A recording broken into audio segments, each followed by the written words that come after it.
Hello students, welcome to civil staff Himachal. और आज के मेंस करंट अफेयर के इस सेशन में पॉलिटी से एक बहुत ही इंपॉर्टेंट टॉपिक पर हम डिस्कस करेंगे, जो कि अभी रिसेंटली न्यूज में भी रहा था और आपके mains examination point of view से भी बहुत ज्यादा इंपॉर्टेंट है। आज का जो हमारा टॉपिक है वो है यूनिफॉर्म सिविल कोड। तो यूनिफॉर्म सिविल कोड है क्या, इसकी इंप्लीमेंटेशन में इंडिया में क्या हर्डल्स हैं, क्यों यूनिफॉर्म सिविल कोड की आवश्यकता इंडिया में इतनी ज्यादा है, ठीक है। इन सभी पहलुओं पर एक एक करके डिस्कस करेंगे। तो चलिए शुरू करते हैं आज का टॉपिक।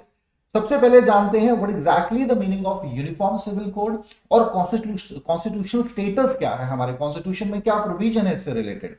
देखिए, यूनिफॉर्म सिविल कोड का सिंपल मतलब है कि भाई पूरे इंडिया में एक समान कानून लागू किए जाए। देखिए, India is basically a multi religious nation. Different communities, different religion को फॉलो करने वाले लोग जो हैं एक साथ भारत में रहते हैं। और जनरली क्या है, इन सभी समुदाय, इन सभी कम्युनिटीज के मैरिजेस, डाइवोर्स, अडॉप्शन या फिर प्रॉपर्टी डिस्ट्रीब्यूशन से संबंधित जो कानून है वो अलग अलग है।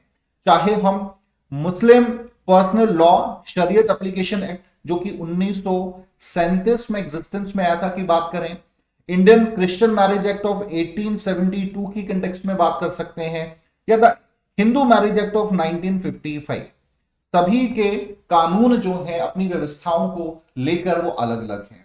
सो यूनिफॉर्म सिविल कोड बात करता है कि पूरे देश में एक समान ही कानून लागू होने चाहिए। बिकॉज ऑफ दीज लॉज बहुत बार बहुत से इश्यूज हुई हैं, बहुत ही समस्याएं आई हैं, और इन्हीं से रिलेटेड हम एक एक करके सभी को डिस्कस करेंगे। चलिए, अभी रिसेंटली जो है इलाहाबाद हाई कोर्ट ने एक बहुत ही महत्वपूर्ण जजमेंट दिया है, जिसमें उन्होंने कहा कि सेंट्रल गवर्नमेंट जितना जल्दी हो सकता है यूनिफॉर्म सिविल कोड को से संबंधित जो कानून है उसकी प्रोसेस को फास्ट करे और जितना जल्दी है इस कानून को लेके आए, ठीक है। अब इसका आधार क्या है, क्यों इलाहाबाद कोर्ट ने ऐसा कहा है, उससे संबंधित फैक्ट्स पर बात करते हैं। ऐसा नहीं है कि एकदम से इलाहाबाद हाई कोर्ट ने ये जजमेंट दे दी है। इससे पहले जुलाई मंथ में दिल्ली हाई कोर्ट की भी इस कंटेक्स्ट में जजमेंट आई थी, उस पर भी हम डिस्कस करेंगे। बट पहले यूपी में क्या कुछ इससे संबंधित हुआ उस पर बात करते हैं। तो अभी 2021 में ही एक नया एंटी कन्वर्जन लॉ पारित 2021 का पारित किया है यूपी सरकार ने, जिसके तहत कुछ इंपॉर्टेंट फैक्ट्स पे बात की गई है। सबसे पहला है, conversion is voluntary and not induced by coercion, allurement and threat. किसी भी प्रकार का अगर कन्वर्जन होता है, रिलीजियस कन्वर्जन होता है, तो वो बेसिकली अगर आप अपनी मर्जी से कर रहे हैं then it's all right. But अगर किसी थ्रेट के माध्यम से, किसी लालच के माध्यम से या प्रेशर आप पर डालकर आपको किया जा रहा है, तो उसके खिलाफ कार्यवाही की जाएगी। इसे एक नॉन वेलेबल ऑफेंस घोषित किया गया है। इसके अलावा अप्रूवल कौन देगा भाई, इसका अप्रूवल देगा डिस्ट्रिक्ट मजिस्ट्रेट। जो लोकेलिटी का डीएम है वही जो है कन्वर्जन सर्टिफिकेट देगा आपको। अगर कोई व्यक्ति अपना धर्म परिवर्तन करना चाहता है, कोई महिला अपना धर्म परिवर्तन करना चाह रही है, बहुत बार मैरिजेस के कंटेक्स्ट में देखा गया है, ठीक है, यूपी में स्पेशली, कि शादी जो है कर ली जाती है, फोर्सिबली मैरिज कर ली जाती है किसी और धर्म की लड़की के साथ, जबरन जो है धर्म परिवर्तित कराया जाता है। तो डीएम जो है एक उसकी पूरी इंक्वायरी करेगा कि क्या सही पैमानों पर ही ये कन्वर्जन हुआ है कि नहीं, ठीक है। तो यहां से ये शुरुआत, ये वाइज स्ट्रेंथन होने लगी, एंड देन फाइनली अभी रिसेंटली इलाहाबाद हाई कोर्ट ने इससे संबंधित अपना जजमेंट दिया है, ठीक है। और any kind of religious conversion, अगर उसमें जो है कोई व्यक्ति आरोपी पाया जाता है, तो नॉन बेलेबल ऑफेंस से घोषित किया गया है, मतलब बेल भी नहीं हो पाएगी, स्पेशली मैरिजेस के कंटेक्स्ट में। चलिए नेक्स्ट हम बात करते हैं यूनिफॉर्म सिविल कोड में कुछ और इंपॉर्टेंट पहलुओं पर, जिसकी वजह से बहुत ज्यादा न्यूज में इस साल यूनिफॉर्म सिविल कोड रहा है। जैसे मैंने कहा, कॉन्स्टिट्यूशनल स्टेटस की बात करें तो आर्टिकल 44 में directive principle of state policy में इसका जिक्र किया गया है, बेसिकली रखा गया है इसे, ठीक है। अब सबसे पहले बात करते हैं भाई दिल्ली हाई कोर्ट का। इलाहाबाद हाई कोर्ट की जजमेंट पे तो हमने डिस्कस कर लिया। दिल्ली हाई कोर्ट का भी बहुत इंपॉर्टेंट केस इसी साल जुलाई 2021 में आया था। राजस्थान से संबंधित ये केस था। राजस्थान में क्या केस था, एक बेसिकली कपल है था मीणा कम्युनिटी से, और मीणा कम्युनिटी जो है वो शेड्यूल्ड ट्राइब कैटेगरी में रखी जाती है राजस्थान में। तो हुआ क्या कि जो मेल है कपल में, वो चाहता था कि मैं डाइवोर्स ले लूं अपनी वाइफ से, ठीक है। ही फाइल पिटीशन ये कहकर कि भाई मैंने शादी जो है हिंदू मैरिज एक्ट के तहत की है, now I just want divorce. ठीक है, तो मुझे डाइवोर्स मिलना चाहिए।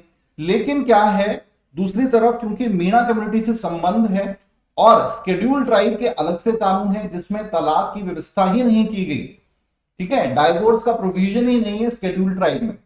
तो इस आधार पर महिला ये कहती है, विमेन ये कहती है that I don't want to divorce my husband, मेरे पास भी कानूनी राइट मेरे सिक्योर हैं, जबकि जो हस्बैंड है वो कह रहा है I just want to take the divorce under the Hindu marriage act of 1955। ठीक है, अब ये मामला चला गया दिल्ली हाई कोर्ट में। दिल्ली हाई कोर्ट ने इसमें किसी को भी गलत नहीं ठहराया। उन्होंने कहा कि महिला है वो भी बिल्कुल सही है अपनी जगह और जो पुरुष है वो भी अपनी जगह बिल्कुल सही है। गलती जो है वो गवर्नमेंट की है और क्यों नहीं सरकार एक यूनिफॉर्म सिविल कोड लागू करती है। देखिए ना, अब अलग अलग कानून है हर किसी के, जो आपके ट्राइबल कम्युनिटीज हैं उनकी अलग अपनी रीति रिवाज हैं, कस्टम्स हैं, अब वो उनके हिसाब से शादी कर रहे हैं, ठीक है। और अगर उसको हिंदू मैरिज एक्ट के किसी पार्ट का वो वायलेशन कर रहा है तो उसे आप कैसे सही ना माने। तो ये एक बहुत बड़ा मुद्दा बन गया, ठीक है। और उसके बाद इलाहाबाद के केस जो था वो निकल कर आया। बट ये नहीं है कि ये मामला पहली दफा आया है, इससे पहले सबसे इंपॉर्टेंट जो केस रहा है यूनिफॉर्म सिविल कोड से संबंधित वो है शाहबानो केस ऑफ 1985। शाहबानो जो केस है ये बहुत ही महत्वपूर्ण केस है। ये 1985 में आया था, राजीव गांधी जी की सरकार उस समय थी, ठीक है। शाहबानो जो कि 60 वर्षीय एक महिला थी जिनकी तकरीबन 5 बच्चे भी थे, तो उनके हस्बैंड ने उन्हें तलाक दे दिया अंडर द शरीयत लॉज। ट्रिपल तलाक जो है, जिसमें आप 3 बार तलाक कहेंगे तो तलाक आसानी से मिल जाएगा। उसके बाद उन्होंने एक एल्यूमनी जो होती है, मतलब अपना खर्चा चलाने के लिए, आफ्टर 60 साल उनकी उम्र है, 5 बच्चों का पालन उन्हें करना है, तो एक एल्यूमनी उन्होंने मांगी कि भाई मुझे कुछ खर्चा चलाने के लिए मेरे हस्बैंड पैसा दें। जबकि शरीयत कानून जो है, ट्रिपल तलाक के तहत कानून जो है, उसमें कहीं भी इसकी व्यवस्था नहीं की गई। तो द मैटर फाइनली जो है काफी फैल गया उस समय और सुप्रीम कोर्ट तक ये मामला गया। सुप्रीम कोर्ट ने विमेन राइट को ध्यान में रखते हुए, स्पेशली शाहबानों की कंडीशन को देखते हुए, उनके फेवर में डिसीजन दिया। अब हुआ क्या, इससे बहुत ज्यादा, देखिए, it was not the matter of just a single women. बहुत सी विमेन्स जो थी उस समय ऐसी समाज में थी और वो कहीं ना कहीं शाहबानों केस से खुद को जोड़ के देख रही थी। अब सुप्रीम कोर्ट ने तो फेवर में दे दिया, लेकिन हुआ क्या कि जितने भी आपके मुस्लिम धर्म से संबंधित लोग हैं वो इस बात से नाराज हो गए और लगातार गवर्नमेंट ऑफ इंडिया पे प्रेशर पड़ने लगा। और इसी बात को ध्यान में रखते हुए 1986 में ही राजीव गांधी जी ने एक अलग एक्ट पारित किया जिसमें यह कहा गया कि किसी भी महिला को अगर तलाक दिया, मुस्लिम महिला को तलाक दिया जाता है तो उसे एल्यूमिनी प्रोवाइड करना कोई मैंडेटरी नहीं है, ठीक है। तो इट वाज कंसीडर, अब देखिए इससे मुस्लिम कम्युनिटी, वोट बैंक होता है ना, वो तो खुश हो गए, लेकिन ये एक हार मानी जाती है सरकार की, लोकतंत्र में विमेन राइट्स की, ठीक है। बहुत बड़ा ये केस था उस समय और कह सकते हैं भाई सुप्रीम कोर्ट के केस के, सुप्रीम कोर्ट के जजमेंट के खिलाफ जाकर ये फाइनली दिया गया था डिसीजन, ठीक है। और पूरी महिला जो कम्युनिटी है इससे नाराज हुई। देन फर्दर एक और केस हम डिस्कस कर सकते हैं, सायरा बानो केस 2017। ये भी 35 इयर्स ओल्ड एक महिला थी, इनके साथ भी कुछ सेम ही कंडीशंस थी, ठीक है। और बाद में 2017 में कोर्ट का डिसीजन इस पर आया है और ट्रिपल तलाक को फाइनली खत्म किया गया, ठीक है। तो ये कुछ इंपॉर्टेंट यूनिफॉर्म सिविल कोड की सिग्निफिकेंस को भी शो करते हैं केसेस। चलिए नेक्स्ट हम बात करते हैं यूनिफॉर्म सिविल कोड में, ये हमने बात की इंपॉर्टेंट केसेस की। अब जरा क्यों ये बात करते हैं भाई, क्यों यूनिफॉर्म सिविल कोड की इतनी ज्यादा आवश्यकता है इंडिया में। सबसे पहला नेशनल इंटीग्रेशन। देखिए इंडिया में बहुत सी कम्युनिटी के लोग हैं, डिफरेंट कम्युनिटीज अपने धर्मों को, अपने रीति रिवाजों को फॉलो कर रही हैं, बट बहुत बार ऐसा देखा गया है स्पेशली जो वल्नरेबल सेक्शन है, कमजोर वर्ग है, वो इसका टारगेट होता है, स्पेशली महिलाएं। सो ये बहुत जरूरी है कि भाई इसका अपलिफ्टमेंट हो और एक नेशनल इंटीग्रेशन आएगा जब पूरे देश में एक समान कानून लागू होंगे, ठीक है, हर धर्म पर, हर कम्युनिटी पर, तो एक नेशनल इंटीग्रेशन का ये सिंबल बन जाएगा। इन कंफर्मिटी विद चेंजेस टाइम, ठीक है, ये भी एक बहुत बड़ा मुद्दा है कि भाई कंफर्मिटी विद चेंजेस टाइम, समय के साथ परिवर्तन हुए हैं। बहुत से इंडिया में कास्ट हैं, डिफरेंट कास्ट के लोग रहते हैं, डिफरेंट कम्युनिटीज के लोग रहते हैं, तो अगर उनमें एक बैलेंस बना रहे, ठीक है। और बहुत बार देखा गया ना, स्पेशली कास्टिज्म का एक बहुत बड़ी समस्या है इंडिया में और कास्ट के आधार पर जो है शादियां होती हैं, डाइवोर्स होते हैं, खा पंचायत के केसेस आप सुनते हैं। लेकिन जब एक सिविल कोड लागू होगा, यूनिफॉर्म सिविल कोड लागू होगा, तो ऑफकोर्स जो है इन सभी पर जो है कहीं ना कहीं रोक लगाई जाएगी। Protection to vulnerable section of the society which I already discuss, कि जो वीकर सेक्शन है, लोअर कास्ट के लोग हैं या महिलाएं हैं जो ज्यादा प्रताड़ित होती हैं इन कानूनों की वजह से, उनके लिए एक बहुत अच्छी, अगर यूनिफॉर्म सिविल कोड लागू होता है तो उनके लिए एक बहुत राहत की सांस होगी। सभी को समान दृष्टि से देखा जाएगा, सभी के साथ समान व्यवहार किया जाएगा। Adhering to the ideal of secularism. Now देखिए, हमारी प्रेम्बल में सेक्युलर वर्ड को ऐड किया गया है और यूनिफॉर्म सिविल कोड जो है कहीं ना कहीं इस आइडिया ऑफ सेक्युलरिज्म को स्ट्रेंथन भी करता हुआ हमें दिखेगा।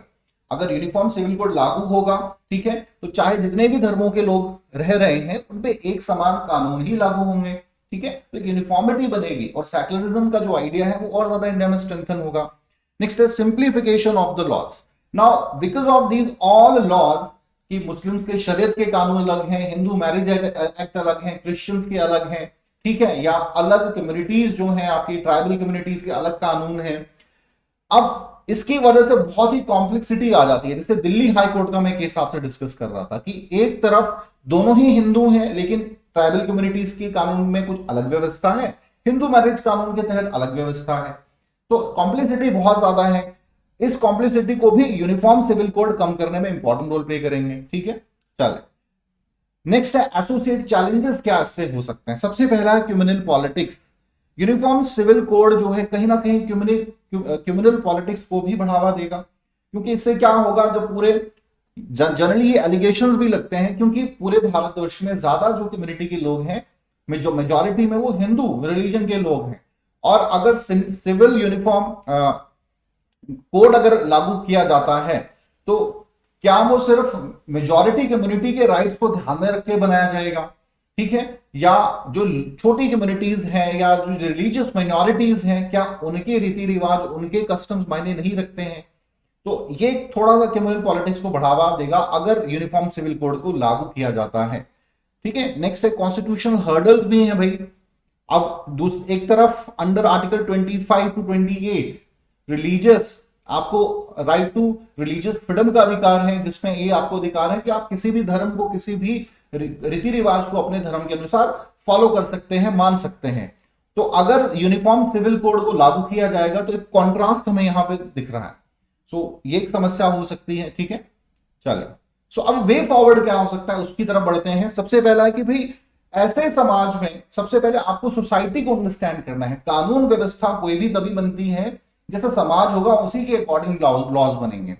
ये जो कानून बनाए गए हैं, 1955 के मैरिज एक्ट बने हैं या 37 या 1872, उस समय जो समाज था उसके हिसाब से शायद सही ये कानून होंगे।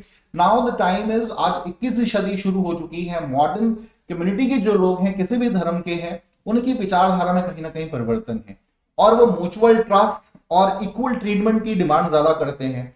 तो एक समाज जहां पर इन वैल्यूज की ज्यादा कह सकते हैं वैल्यू सिस्टम में ये ऐड होंगी, वहां पर आसानी से फिर जो है यूनिफॉर्म सिविल कोड को लागू किया जा सकता है। यूनिफॉर्म सिविल कोड को लागू करने की बेसिक आप कह सकते हैं फंडामेंटल्स, जिसमें liberty, equality, mutual understanding, mutual trust are the basics. तो अगर भारत में ये ज्यादा से ज्यादा इंप्लीमेंटेशन होगा, देन आसानी से यूनिफॉर्म सिविल कोड लागू किया जा सकता है। अब ये भी है कि जरूरी नहीं है शुरुआत में आपको पहल करनी है तो आप सीधा ही सभी पूरी तरीके से सभी एरियाज को इसमें कवर कर लें, पूरी तरीके से यूनिफॉर्म सिविल कोड को है उसको लागू कर दें, ये जरूरी नहीं है। आप शुरुआत कर सकते हैं मैरिज से, अडॉप्शन से, सक्सेशन एंड मेंटेनेंस से या डाइवोर्स से, ठीक है। इनको फिलहाल यूनिफॉर्म सिविल कोड में आप ऐड कीजिए, जो कि ज्यादा जरूरी है। धीरे धीरे जैसे समाज में परिवर्तन आता है, आप कंप्लीट एक यूनिफॉर्म सिविल कोड बाद में लागू कर सकते हैं, ठीक है। Codification of all personal laws, ये बहुत जरूरी है कि सभी कानूनों का, सभी जो भी आपके पर्सनल लॉज है उनका एक प्रॉपर कोडिफिकेशन होना जरूरी है, एक बैलेंस बना रहे, ये बहुत जरूरी है। अगर आप यूनिफॉर्म सिविल कोड नहीं ला रहे हैं तो भाई at least codification of laws proper होना चाहिए। तो चलिए स्टूडेंट, आई होप कि ये यूनिफॉर्म सिविल कोड के कंटेक्स्ट में कुछ नई जो घटनाएं हैं, क्या इंपॉर्टेंट एस्पेक्ट्स हैं, आपको समझ आए हो। आज के लिए इतना ही, थैंक यू वेरी मच।